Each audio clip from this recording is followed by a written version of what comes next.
東區尤德夫人那打素醫院1993年成立，係醫院管理局成立後首間啟用嘅公立醫院，前身為擁有100年歷史嘅雅麗氏何妙齡那打素醫院，憑藉經敏為懷嘅院訓，結合嶄新嘅管理模式，提升服務質素。東區醫院成為90年代公營醫院管理改革過程中嘅先驅者。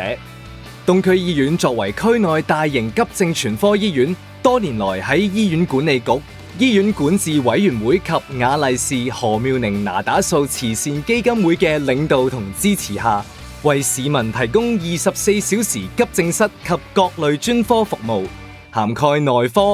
外科、婦產科、兒童及青少年科、骨科、精神科等等嘅專科，亦有各項專職醫療及其他服務，為有需要嘅市民提供多元化醫療支援。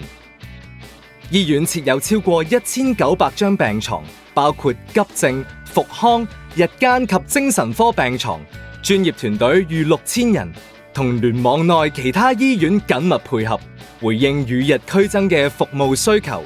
多年來與社區建立深厚感情。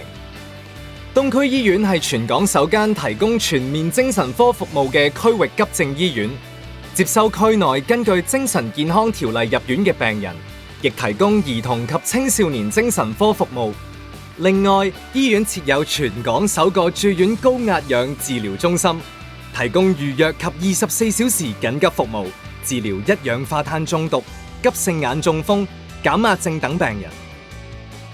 作為政府指定嘅緊急輻射治療中心之一，東區醫院會喺發生核事故時提供醫療支援，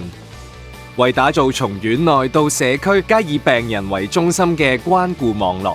醫院多年前成立社區及病人資源部，加強院內各臨床部門、病人互助網絡及社區夥伴嘅聯繫。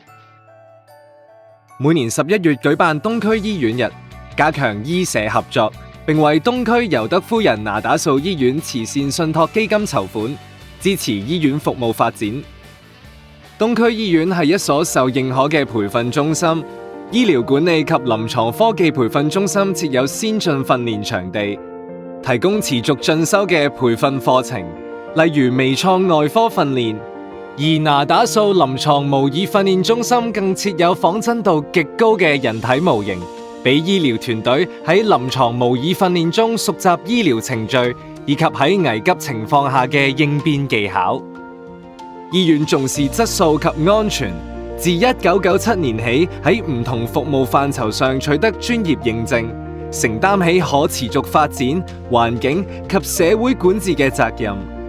2021年通過認證，成為愛嬰醫院，持續推廣母乳餵哺。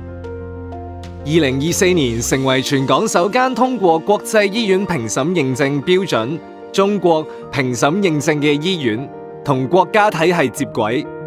醫院致力發展智慧醫療，推動創新項目，完善病人服務及工作流程，包括引入智慧醫療科技，成立複合式手術室及醫院指揮中心等。因應病人及醫護人員需要，醫院研發新型醫療儀器，榮獲多項本地及國際大獎。東區醫院嘅成立係東區居民爭取多年嘅社區願景。